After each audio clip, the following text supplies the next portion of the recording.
Hello, ladies and gentlemen. Allow me to ask you a simple yet profound question. Have you ever felt like you were carrying more than your heart could bear? A sleepless night staring silently at the ceiling, an unheard sigh, a thought that keeps repeating itself. Why is my life not what I imagined? Perhaps you were waiting for an answer, a call that never came, a reconciliation that didn't happen, a job, a love, an opportunity that seemed destined for you, but slipped out of your grasp. And even though you've heard the saying so many times, what is yours will come, deep down inside, a subtle, almost imperceptible doubt still lingers. When? And what if it never comes? You are not alone in that feeling. Millions of people in many countries share that very knot in the chest. Tonight, I want to look at that knot with you through different eyes, not from fear, but from the gentle wisdom that Buddhism has cultivated. We will explore together that non-attachment, letting go, is not a loss, acceptance is not surrender, and trust is not ignoring the pain. Unease and silent questions. There are nights when the silence is heavier than any words. Externally, everything seems the same, but internally, you feel that something has been gradually eroded, like a rope that can no longer bear any more weight. During those silent hours, when no one bothers you, the most honest, most human questions emerge. Did I make bad decisions? Did I miss opportunities? Have I done the right thing by my family? Why do I feel like I'm carrying so much, yet still missing something? There are pains that are not easily named. The pain of seeing a relationship that was once your refuge become cold. The pain of feeling invisible after 40, when the world seems to accelerate and you just seek a place for your heart to rest for a while.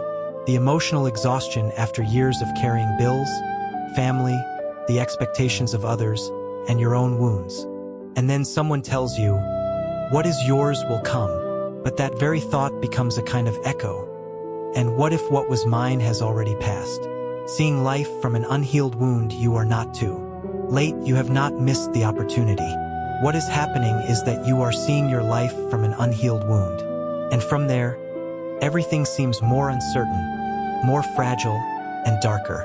What you feel is not a sign of weakness. It is a sign that you have lived intensely, carried responsibilities that others wouldn't even imagine. Your story is not broken. Your story is at a crucial moment, the moment when life invites you to see things with different eyes, gently let go of what weighs you down, and return to yourself. When the heart is filled with noise, anxiety, expectation, fear of the future, we lose the ability to recognize what is truly destined for us. Impermanence. The key to Buddhism. Buddhism teaches us something very profound. Not everything we want belongs to us, but everything that belongs to us finds a way to arrive. Not sooner, not later, but at the right time. But to recognize that one must first create an inner stillness, born from calm, acceptance, and ceasing to fight against what already is. I will walk with you step by step to understand why life doesn't always answer when we want it to, but when we are ready. Non-attachment is not a loss, but a regaining of inner freedom. Acceptance is not surrender, but opening one's eyes. Trust does not mean closing the heart, but allowing something greater than your fear to guide you. The fear of holding on. Apego, attachment. There are moments in life when one feels like trying to hold on to something that is slipping away. The fear of losing what we love is one of the oldest human fears. This fear appears not only in big moments but also in small silences, in details that you didn't notice before and now hurt you for no clear reason. For example, during a family dinner, you notice a heavy silence, averted gazes, feeling that the world you know is gradually drifting apart. This fear is called apego, attachment/clinging. Buddhism teaches that suffering does not arise from love, but from the need to possess. We want the people we love to remain the same forever, but life doesn't stop. Every person changes. Clinging to what has passed is like trying to hold the wind with your hands. Inherent worth and non-attachment. When one tries to carry the world for too long, they can lose themselves. The pain doesn't come from others, but from the fear of losing one's role, losing one's identity, losing one's purpose. Ask yourself honestly, what are you really afraid of losing? Are you afraid of losing others or afraid of losing the version of yourself you think is indispensable to them? Your worth does not depend on how much others need you, nor on what you do. Your worth is simply there. You are whole even when not carrying the world. What is true will persist without needing to be held. What truly belongs to you, even if you let go, will find a way to return. Life does not demand that you carry everything. It asks that you carry yourself calmly, serenely, with love. Suffering comes from resisting change. What causes pain is not the external event, but the expectation you have built around it. The core teaching of the Buddha is, everything is impermanence. We suffer because we deny this. We want what is dear to stand still without change. Suffering does not arise from change, but from our resistance to change. That resistance comes from clinging. Buddhism also speaks of karma, which is not punishment, but a habit, something you repeat until it becomes the way you see the world.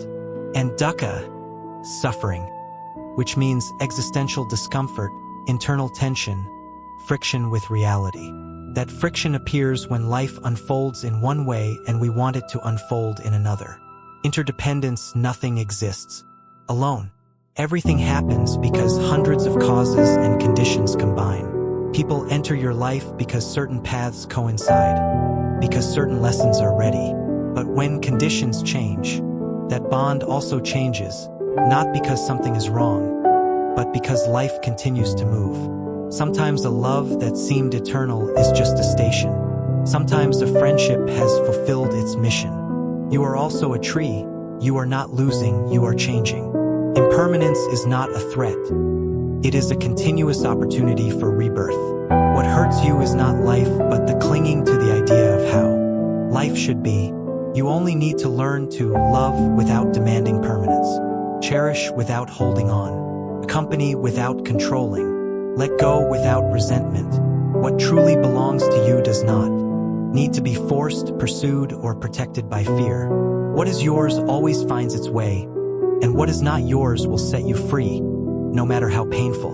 Letting go starts with the body. Letting go cannot begin in the heart if one does not first learn to let go in the body. The body tells the truth about tension, even if the mind doesn't want to listen. When the back is stiff, the jaw clenched, it's a sign the body is carrying too much. The first level of letting go is physical, learning to inhabit your body gently. Inner peace is built with breath and small pauses. Wind face practice mindful. Breathing, take a moment to stop and be present. Close your eyes and bring your attention to your breath. No need to force it, just observe. When the mind is agitated, the breath is often fast and shallow. When you pay attention, it naturally deepens. Mindful breathing interrupts the automatic worry cycle. It changes your relationship with the problem, like cleaning the foggy glass through which you see your life. Corner of peace, Rinson del Alma. The living space also reflects attachment, clutter, objects carrying painful memories. Choose a small corner, no more than 1 square meter, and turn it into a corner of peace by tidying it, leaving only the essentials: a candle, a stone, a plant. Releasing stiffness, sit in your corner of peace for at least 5 minutes every day. Close your eyes, breathe, and feel the tension, shoulders, neck, jaw. As you exhale, imagine that tension melting away a little. Letting go begins by releasing the stiffness of the body itself, allowing yourself to rest, not carry everything. The body is a silent archive. When you treat it with tenderness, it replies with the message. You can stop. You don't need to carry so much. When the body relaxes, the mind also calms down. When you release physical tension, you also begin to let go of emotional attachment. Letting go, non-attachment, is physical. Before letting go of an idea, relax your neck. Before letting go of a memory, relax your jaw. Before letting go of a relationship, relax your shoulders. Before letting go of the past, release the held breath. Radical acceptance. There are days when you try your best, but life doesn't turn out as you expect. The more you try to control what happens around you, the more you realize that reality doesn't listen to plans. Suffering doesn't arise because life changes, but because we refuse to accept that it has changed. Radical acceptance is seeing reality with naked eyes, without illusions about the past or demands for the future. It's saying, this is what is happening, not what I want to happen. From there, and only from there, the ability to act with wisdom instead of pain arises. When you don't accept a cycle has ended, you fight against invisible walls. When you don't accept a person has changed, you suffer twice as much. Acceptance does not mean giving up on love or surrendering, but stopping the fight against life and starting to walk with it. Sets you free. Practice acceptance. Write every night a sentence. Today I accept the things that are happening, however small. Acceptance allows you to stop reacting automatically and start acting from a calmer place. Compass loss is not tragedy, but redirection when life takes away something you thought was indispensable. Not every loss is a tragedy. Sometimes it's a transition, a phase ending so that something else can open up. The story of Clara shows that losing her job loss gave her back her passion for painting, rebirth. Buddhism teaches that life moves in cycles. When a stage ends, it's not broken. It has simply fulfilled its function. When we lose something big, we unintentionally become beginners, and that is where the new can emerge. When something leaves, we often ask, why me? But the wiser question would be, what for?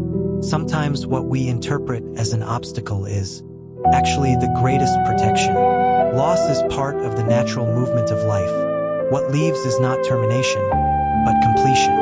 If you can trust and allow uncertainty to be a teacher rather than an enemy, then you will be ready to receive what is coming. Meditation for emotional insomnia. Emotional insomnia comes from an exhausted heart that hasn't found a place to put its burden. Meditation is not about emptying the mind, but about observing it without being dominated by it. 4-step breath. 4-2-6-2. Activate the parasympathetic nervous system. Calm by inhaling for 4 counts, holding for 2 counts, exhaling for 6 counts, pausing for 2 counts. Do it 3 times and then return to natural breathing. Whenever the mind brings up a worry, whisper, I hear you, but not now, and return to the breath. Gratitude meditation every night. Think of 3 small things you can be grateful for today, e.g., I could walk, I had a moment of laughter. This exercise trains the brain to look for light. Letting go meditation. Imagine a box, real or imaginary, and place each worry in it, as if saying, we will look at this tomorrow. Now I rest. This image is symbolic, but the effect is real. Your mind understands that it can rest for a while. You are not your thoughts. You are the sky that contains them. Self-compassion, metta. There is a beautiful detail that many people in Spain and Latin America practice without knowing it is a form of meditation. Touching a rosary, a necklace, a bracelet, or even an inherited chain while breathing. The repetitive contact of the object creates a sense of stability. And to conclude this practice, I want to invite you to a moment of gentle love with yourself. Before sleeping, place one hand on your heart and the other on your abdomen. Feel the warmth of your own hands. That warmth comes from you. That is you accompanying yourself. That is you saying, I am here, I am with you. This simple posture activates an ancient emotional response. The feeling of being supported, not alone, protected. If you do it every night, your body will begin to recognize it as a signal to rest. Meditation is not an exercise for isolated monks in the mountains. It is for people like you, tired, with responsibilities, with deep stories, with difficult nights. It is for real people with real lives. And when you practice it a little every day, something extraordinary happens. Gradually, the mind stops being an enemy and becomes an ally. Breathe, return to yourself. You are learning to rest, and resting is the first act of self-love. Self-compassion, Caruṇā. There is a moment in life when one discovers that the deepest wound does not come from what others say, but from what one says to oneself. The silent guilt, the hidden shame. If only I hadn't done that. Those are the voices that cling to the heart like long shadows at dusk. And even though we never say them out loud, they live with us every day when we look in the mirror, when we lose patience, when we recall an old mistake, when we feel we have failed the people we love. Perhaps you too have felt that burden, the feeling that no matter how much you move forward, there is a part inside that does not forgive you, reminding you of what you did wrong as if it were an eternal sentence. The burden of cultural guilt in cultures like Spain or Latin America, where family is sacred and personal sacrifice is a very deep value, guilt can be devastating. We grow up hearing phrases like, put others first, be strong, endure, don't be selfish. And without realizing it, we learn to measure our worth by what we give, what we carry, what we renounce. But no one teaches us to treat ourselves with the tenderness we offer to others. No one teaches us to say to ourselves, I also deserve compassion. In Buddhism, compassion, Caruṇā, begins with oneself. It is impossible to offer water from an empty well. It is impossible to love healthily when the heart is internally fractured. It is impossible to accompany others if one still punishes oneself for things that cannot be changed. Self-compassion is not selfishness. It is wisdom. It is recognizing that if you continue to attack yourself internally, you are maintaining a suffering that has fulfilled its function. Metta Meditation, loving kindness. There was a woman named Mercedes in Córdoba. She raised 2 children alone, working early in the morning cleaning offices and helping out at a friend's store in the afternoon. For years, she was a fortress. She didn't sleep more than 5 hours, didn't complain, and didn't ask for help. But when her children grew up and became independent, Mercedes began to feel something unexpected. Sadness. A profound sadness, as if all the relentless love she had given had left a void inside her. A void she didn't know how to fill. One night, while folding clean clothes, she blamed herself out loud. I'm not good enough. I should have been there more for them. I'm not the example they should have. And hearing herself, she burst into tears. She didn't cry for the past. She cried for the harshness with which she spoke to herself, for the inability to recognize everything she had done, for the silent, unforgiving punishment she had imposed on herself for years. Sometimes we are like that, our own cruelest judges. But Buddhism offers a gentle door out of that vicious cycle. The practice of metta, or loving kindness. This is a simple, intimate, and profoundly transformative exercise. It doesn't require tools, candles, or complicated rituals. It only requires you to be willing to look at yourself with more tenderness. Close your eyes for a moment or imagine now and read these phrases to yourself very slowly, as if you were speaking to a wounded child in need of comfort. May I be safe. May I be happy. May I live in peace. First, you may find it strange. It might even stick in your throat, because many people are not used to wishing good things for themselves. They feel it is selfish or odd. But these mantras are not empty affirmations. They are a gentle medicine that begins to open a space in the chest where only demanding was before. It is like putting a hand on a wound instead of stabbing more guilt into it. When Mercedes first heard a similar meditation, she also cried, but this time not from self-blame, but from relief. It was the first time in decades that someone, even if it was just a recorded voice, spoke to her with kindness, and in doing so, something inside her began to soften. In this practice, after wishing yourself well, the next step is to send those wishes to a loved one. May you be safe, may you be happy, may you live in peace. And later, when you feel ready, send them to a person with whom you have pain or conflict, not as a forced act of forgiveness, but as an honest acknowledgement.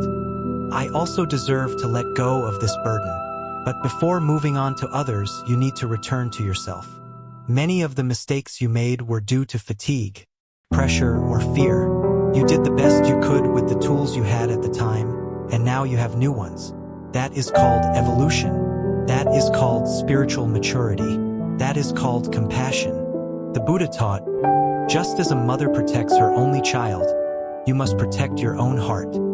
He did not say, demand more of yourself. He did not say, punish yourself when you fail. He said, Protect your heart. Have you been protecting it lately, or have you been punishing it for every imperfection? When you begin to practice self-compassion, a strange thing happens. Your relationships change. You no longer react so harshly. You don't explode over small things. You don't take on guilt that isn't yours. You begin to realize that loving does not mean sacrificing until you disappear. Loving is accompanying. Loving is saying, "I'm sorry" when necessary, and also saying, "I need a moment for myself." Self-compassion allows you to do something you perhaps didn't know you needed, to give yourself permission to heal. Letting go of the past is painful, but continuing to carry it is even more so. If you made mistakes, learn from them, but don't chain yourself to them. If you hurt someone, apologize if you can, but don't become your own executioner. If life didn't turn out as you expected, stop punishing yourself for not having foreseen it. If you failed, remember that making mistakes is human, and shame is not the path to wisdom. Imagine now that you are holding a burning coal in your hand. It could be an offense someone caused you, a mistake of your own, a regret. As long as you squeeze that coal, only you get burned. Letting go doesn't mean denying what happened, but allowing the wound to heal. Ritual to release punishment.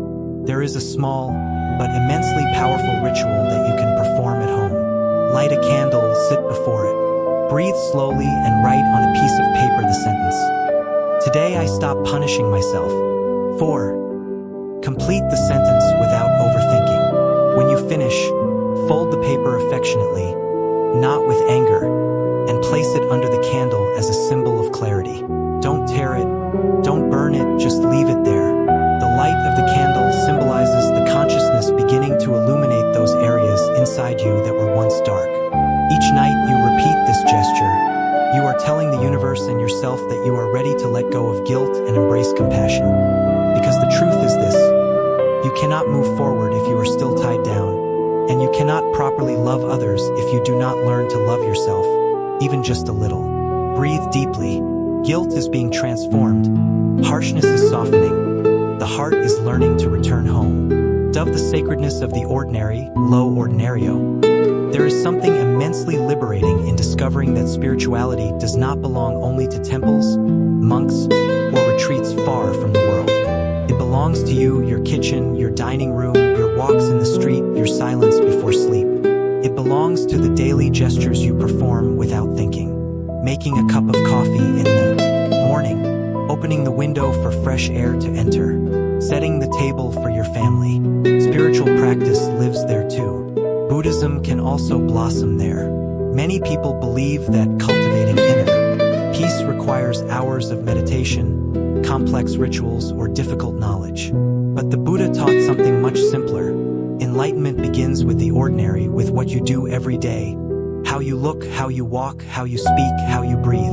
Spirituality is not an escape from life. It is a different way of living life.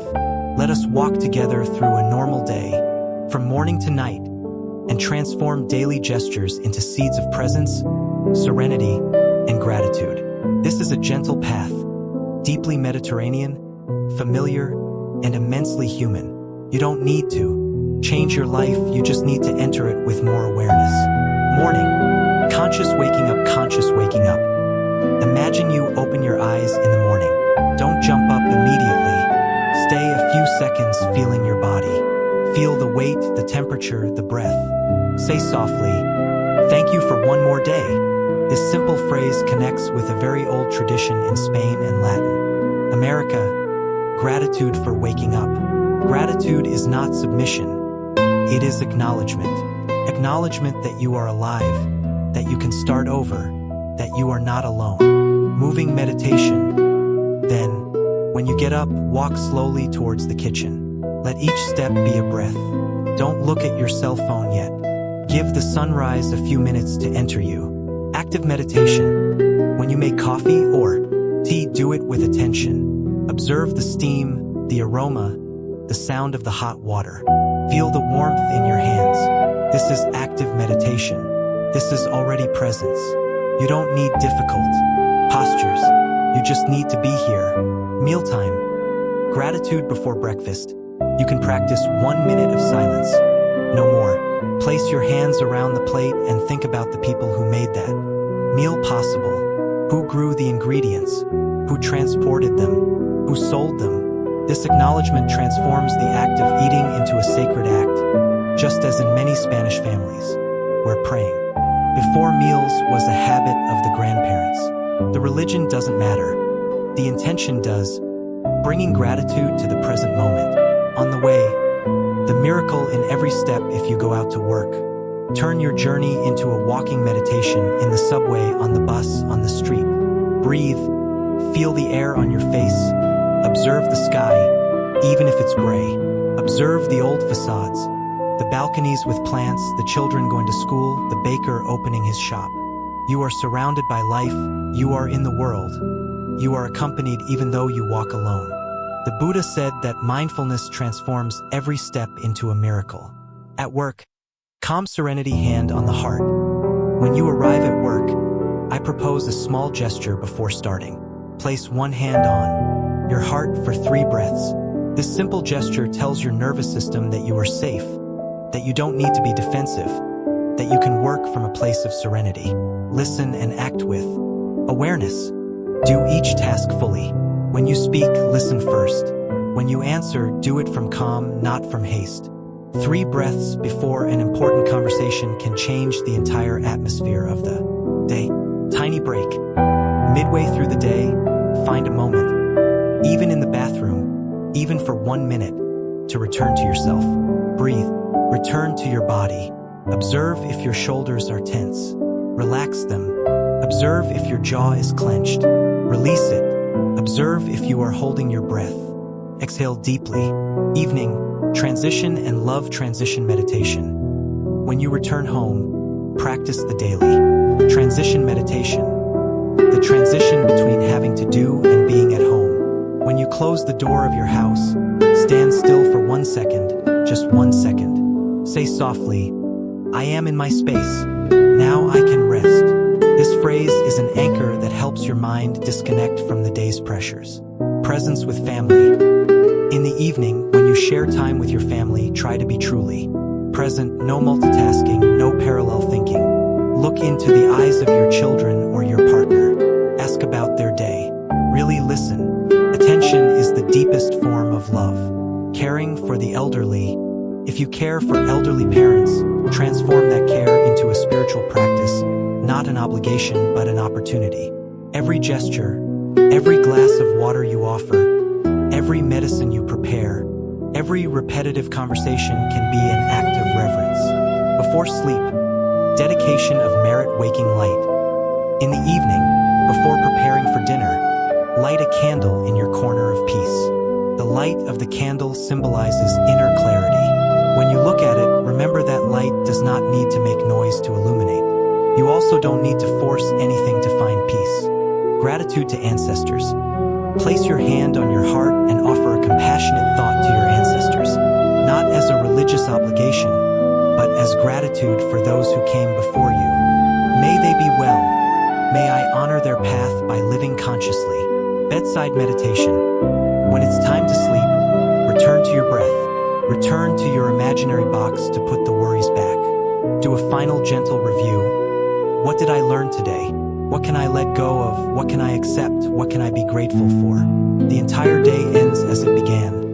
With you, with your breath, with your ability to be present, with the serenity of knowing that spirituality is not far away. It is on your table, in your walk, in the way you look, in your most ordinary gestures. Final gift, taking back yourself. When you reach the end of an inner journey, a strange thing always happens. You don't become a different person. You finally become the person you already were. Not a perfect person. Not a person without fears or wounds, but a person who learns to walk with more lightness, more clarity, more honesty. You have walked through your deepest fears, the fear of loss, of abandonment, of not being enough. You have looked at attachment and realized how it had trapped you without your knowing it. You have discovered impermanence, the natural law that sustains every human story. You have discovered that what hurts you is not change, but your resistance to change, and that life, although sometimes it seems harsh, is not conspiring against you. It simply follows its own cycle. You have learned to let go from the body, to relax your shoulders, to soften your jaw, to breathe deeply in your corner of peace. You have seen that letting go begins with a physical gesture, with a pause, with a well-taken breath. Then you cross the boundary to radical acceptance, seeing your life as it is, without makeup, without illusion, without demanding that it fulfill promises it never made. And from that acceptance, you understood something essential. You are not here to fight against life. You are here to accompany it. You have touched the sacred moment of loss, the point where you thought everything was falling apart, but where something new was waiting for you, like a seed asleep beneath the earth. You have seen that loss is not always failure. Sometimes it is being redirected, being repositioned, being saved without knowing it. And then, in the intimate silence of the night, you learn to meditate not as a monk in the mountains, but as a real person with family, work, responsibilities, fatigue, and hope. You discovered that the mind can be gentle, that thoughts can come and go, that insomnia can be transformed if you transform your relationship with. You also touched the most difficult thing, self-compassion. You looked at your mistakes with new eyes. You stopped speaking to yourself with contempt. You realized that you did the best you could, that your story is not a mistake, but a journey, that you deserve to rest, deserve tenderness, deserve forgiveness. And now, as this journey concludes, I want to tell you something with all my heart. What is meant for you will come, but it will come when your heart is clear. It will come when your mind is not clinging to fear. It will come when you have made peace with yourself. It will come when you understand that you do not need to chase, beg, or control. It will come when you are ready to receive. And now you are closer to that point than you think. Your age, your story, your failures, your wounds do not matter. It does not matter how many times you have fallen or how many times you have broken. From this moment, from this breath, you can start over. Final words before saying goodbye. I want to invite you to perform a very simple gesture. A gesture of conclusion, a gesture of light. Place one hand on your heart, breathe deeply, and repeat silently, may I be well, may my family be well, may those who suffer find relief, may my path be illuminated with clarity, may my actions today create happiness for all beings. This is the practice of dedicating merit in an accessible, human, universal language. All the good you have cultivated by listening and reflecting today, you offer to the world, and when you offer it, life returns it to you tenfold. May you be safe, may you be happy, may you live in peace.